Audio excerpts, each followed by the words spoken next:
I joined the army at the age of 17. My family has a military tradition that goes back generations. My great-grandfather fought in World War II, facing the harshness of the European front. My grandfather fought in Vietnam, surviving the jungle, the scorching heat, and an enemy that seemed to emerge from the shadows. My father, Colonel Howard Sherman, served with honor until his last days, and his teachings shaped my character from as far back as I can remember. Needless to say, patriotism in my family has always been above all else. It was not a choice, but a destiny written in each of us. I have dedicated my life to the military. From grueling training sessions to missions in hostile territories, every step brought me closer to my purpose. 6 months ago, I was promoted to the rank of sergeant, a recognition of my effort and dedication. It didn't take long before I was sent on a short mission abroad. I'll be honest with you, being in a desert sucks. The extreme temperatures, the dust that crept into every corner of my gear, and the feeling of being trapped in an endless landscape of sand made me wish with all my might to return home. When I finally got the news that my deployment was over and that I would be going back, I felt immense joy. I shouldn't have. The excitement faded as soon as we received the notification about a virus that had been released in several cities across the country. Information was scarce and was being contained to prevent chaos among the population. I tried to find out more, but any trace of the truth was disappearing from the internet. Videos deleted, accounts suspended, news censored. It was evident that the government was controlling the narrative, but what were they really hiding? Upon landing on US soil, the welcome was not as I had imagined. There were no hugs, no warm reunions, just a group of doctors in protective suits who intercepted us as soon as we stepped off the plane. They injected us with a dose of what they claimed was a preventive vaccine. They said it would protect us against infection, but only for 10 days, meaning we would need periodic doses. It was a quick process, with no unnecessary explanations. No one asked for our opinion. It was a mandatory procedure. During the journey to the base, my phone rang. It was my mother. Her voice trembled with fear and desperation. She told me that strange things were happening, that many people were out of contact, and that uncertainty was growing with each passing hour. Atlanta, the city where it all supposedly began, had turned into a war zone. I tried to calm her down, told her everything would be fine, that if something bad happened, I would let her know. That was the last time I heard her voice. Tears run down my face as I remember that call. I wish it had been different. I wish I could have told her something better, something more comforting. As we moved forward on the military bus, I observed the landscape around us. Desolate cities, empty streets, soldiers and police patrolling every corner. Something was terribly wrong. We all remembered the previous global pandemic, but this was different. This was extreme. There was something sinister in the air, as if the world was holding its breath before an imminent disaster. Upon arriving at the base, we received a detailed briefing on the situation. All cities were under lockdown. The cause, a virus released by an enemy country approximately 2 weeks ago. We didn't know for sure who had done it, but political tensions were at an all-time high. There was talk of an imminent war. The president gave daily speeches in an attempt to maintain calm, but no one believed him. Fear was stronger than any promise of stability. The quarantines were strict. To enter any city, one had to undergo a period of isolation and constant testing. We were informed that the disease spread like a common flu, which is why it had spread so quickly. Atlanta had been the epicenter of the outbreak, the place where it all began. Interestingly, it was also home to the EMLS laboratory, an underground facility where the country's top scientists were working day and night to find a cure. If there was any chance of salvation, it was there. Our initial mission was clear: secure the perimeter around that facility and eliminate any threats. But there was something unsettling about the way the details were presented to us. This wasn't a simple control operation. We were equipped with state-of-the-art technology, advanced drones, next-generation helicopters, and armored vehicles. What kind of enemy required such a show of force? Were we facing another army, or something worse? The atmosphere at the base was tense. Soldiers of different ranks exchanged worried glances, though no one dared to voice their fears aloud. The colonel in charge began detailing what we would encounter. Everyone in the room listened in silence, paying close attention to every word. A preliminary cleanup will be carried out. A base will be set up 1 kilometer from the target. That place has been secured with a controlled bombing, reducing the number of threats but not eliminating them completely. The drone operators will try to minimize dangers as much as possible, eliminating any possible resistance before our entry. Some soldiers exchanged uncertain glances. We knew what a cleanup mission meant. This wasn't just reconnaissance. We were going to face something we didn't yet have full information about. A total of 400 soldiers will be evenly distributed in 4 areas surrounding the 2 secret entrances of the laboratory. The underground infrastructure of the EMLS laboratory is vast, with 6 levels below ground. We cannot allow the scientists to be put in danger. The absolute priority is the lives of the personnel inside the laboratory and the protection of the facility. From the outside, the place may not seem like much, but inside, it holds the only hope we have of combating this crisis. A murmur spread through the room. It was clear that many of us had never participated in an operation of this nature. Normally, securing a building meant preparing for engagements with insurgents or paramilitary groups. This was something different. Once the threats outside are neutralized, the colonel continued, reconnaissance and rescue teams will be sent inside. This will be the most difficult part. We have received intermittent communication from the scientists through special equipment, but many of the cameras inside the laboratory have stopped working. We don't know exactly what awaits us in the deeper levels. A brief silence followed. Some soldiers made mental notes, while others simply tried to process the information. The gravity of the situation was evident. "Any questions?" the colonel asked. Immediately, several hands went up. The colonel scanned the room attentively and began answering key questions about the operation. He listed the names of those who would coordinate the attacks in each zone, explained the logistics of evacuation in case of emergency, and emphasized the importance of teamwork to minimize casualties. However, there was one question that completely changed the atmosphere. A low-ranking soldier, his face filled with evident concern, raised his hand and asked firmly, "What are we up against?" The colonel did not respond immediately. Instead, he gestured to a technician beside him. Seconds later, a massive projector illuminated the room with shocking images. The first slide showed bodies lying on the ground, seemingly asleep. They were normal people, with no visible wounds, simply lying there in a deep lethargy.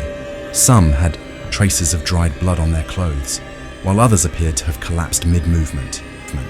The virus, in its initial stage, causes an infected person to fall into a deep sleep, the colonel explained. This state lasts between 3 and 4 days. During this period, the individual shows no signs of consciousness, but their metabolism changes. When they wake up, the need to feed becomes their only priority. As long as there is no cure, the best option is to eliminate the infected before they wake up. Even though we are vaccinated, any direct contact with them can result in inevitable infection. Avoid being scratched, bitten, or coming into contact with any infected blood at all costs. He moved on to the next image. This time, what we saw made our stomachs turn. A gaunt figure with pale skin and sunken eyes was devouring what appeared to have been a human being. Its movements were clumsy yet brutal, its hands stained with blood. It wasn't alone. Beside it, a child no older than 8 was doing the same to what remained of an elderly man. The horror in the room was palpable. Some looked away, others swallowed hard. But the colonel remained unfazed.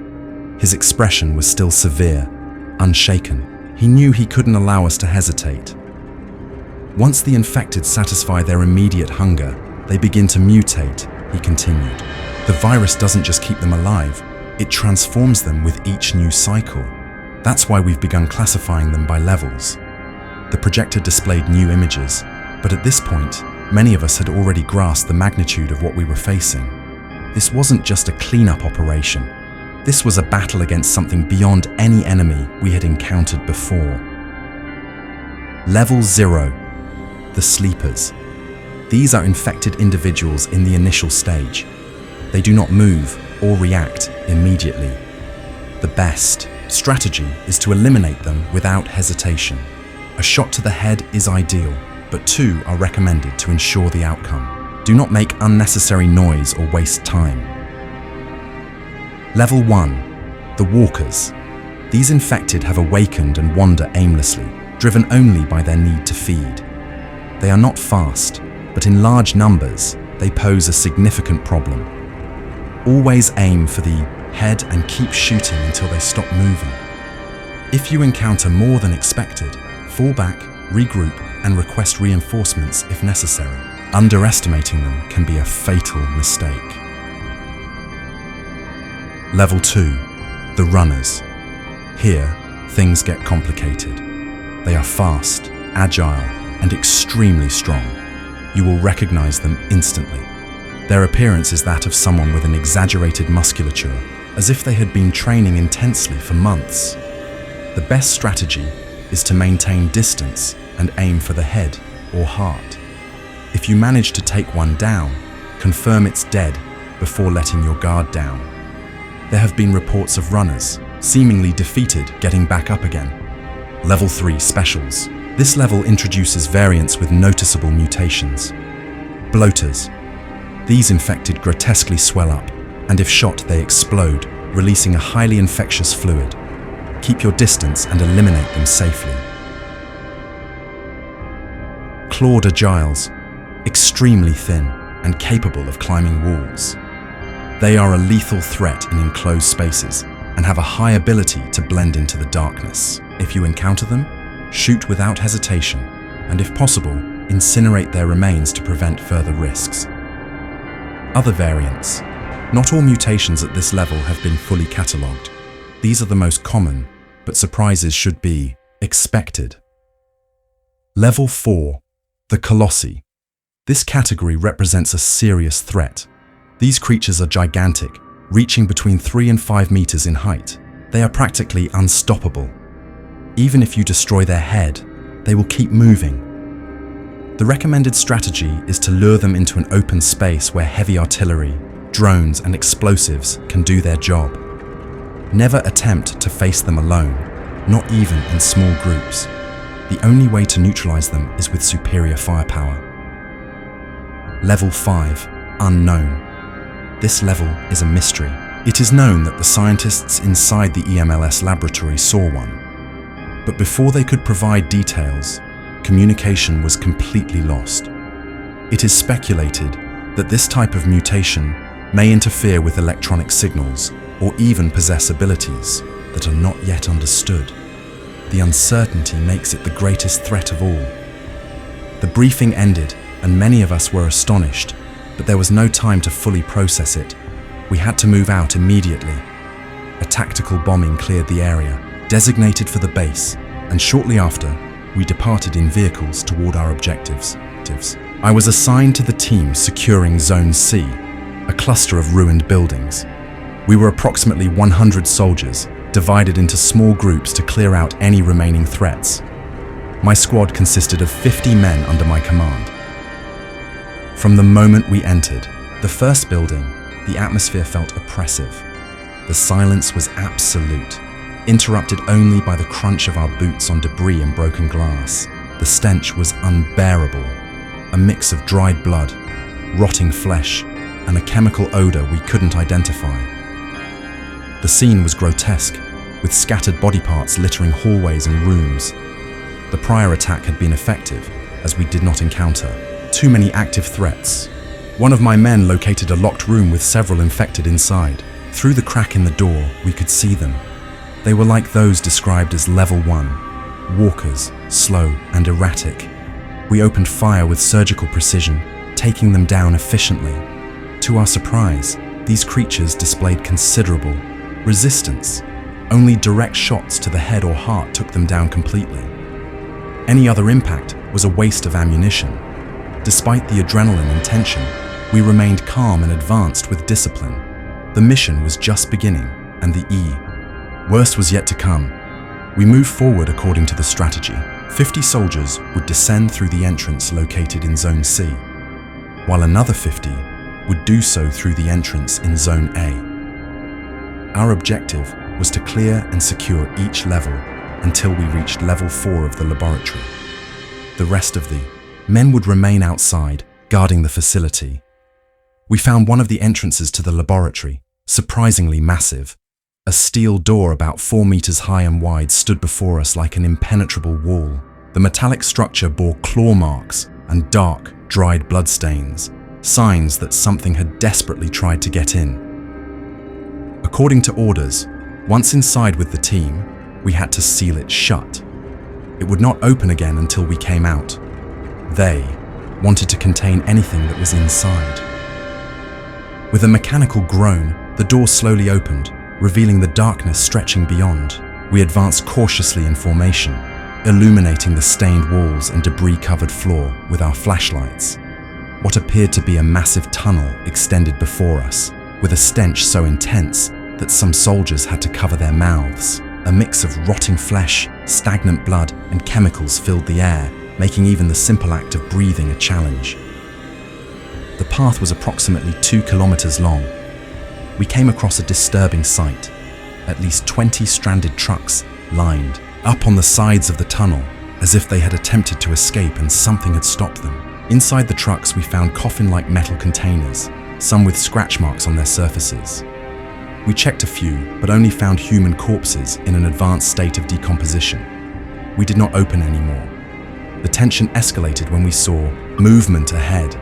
Level 2 creatures emerged from between the trucks, their grotesquely muscular bodies moving with terrifying speed.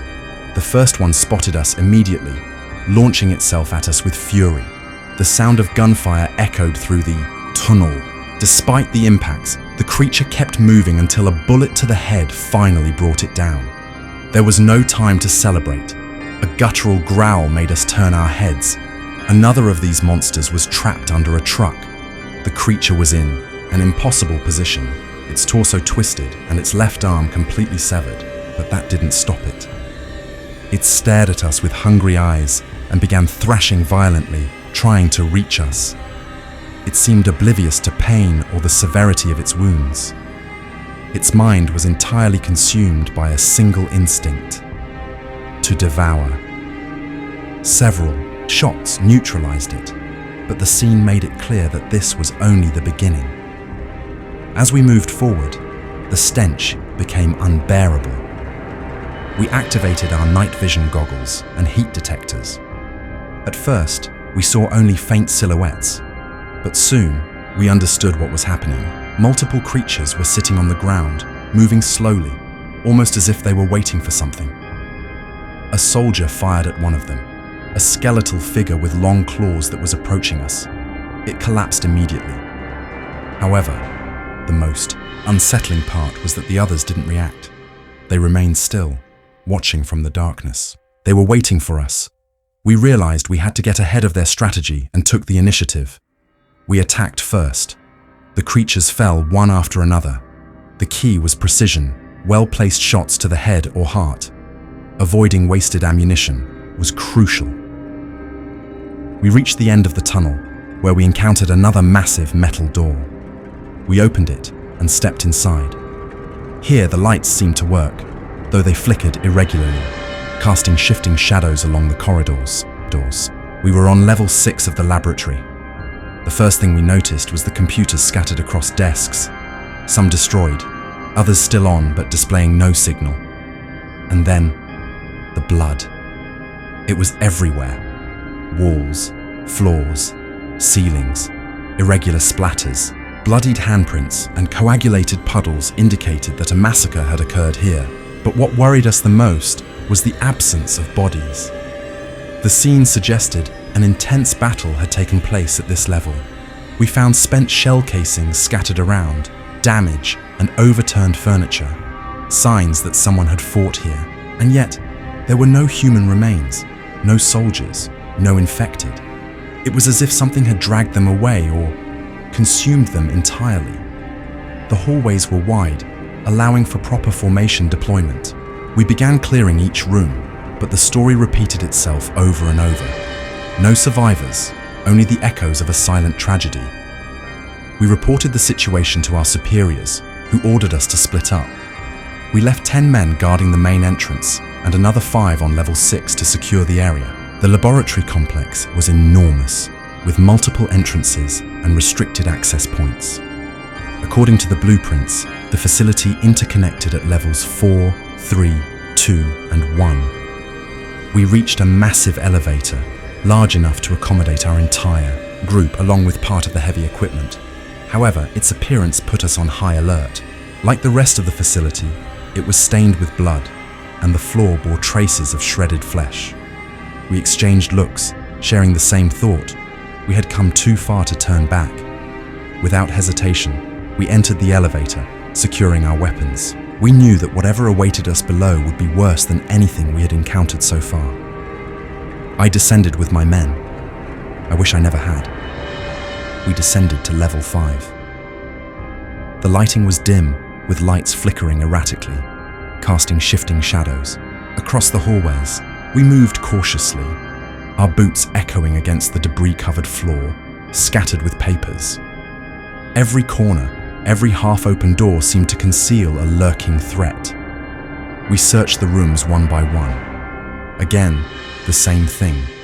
Blood, overturned, chairs, shattered test tubes on the floor. No signs of recent human life, only the aftermath of a past slaughter. We moved with extreme caution, aware that any unexpected sound could attract unwanted company. The tension in the air was palpable. I could almost hear my men's restrained breathing over the communicator. We advanced in formation, covering each other, scanning every corner in hopes of finding some clue about the missing scientists.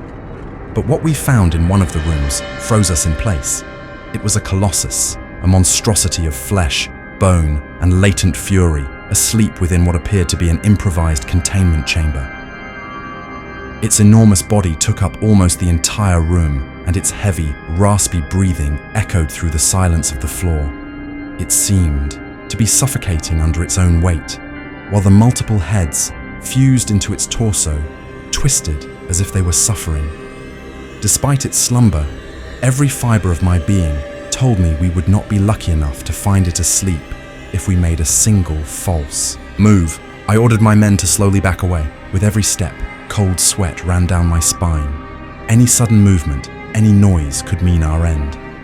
One of my men, trembling with fear, accidentally nudged a piece of glass with his boot, sending it sliding across the floor with a chilling sound.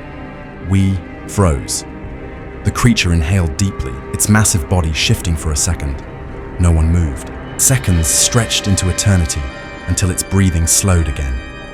We could not afford another mistake. I called my superiors, informing them of what we had found. The response was clear. Move forward without causing an uproar. Avoid unnecessary confrontations.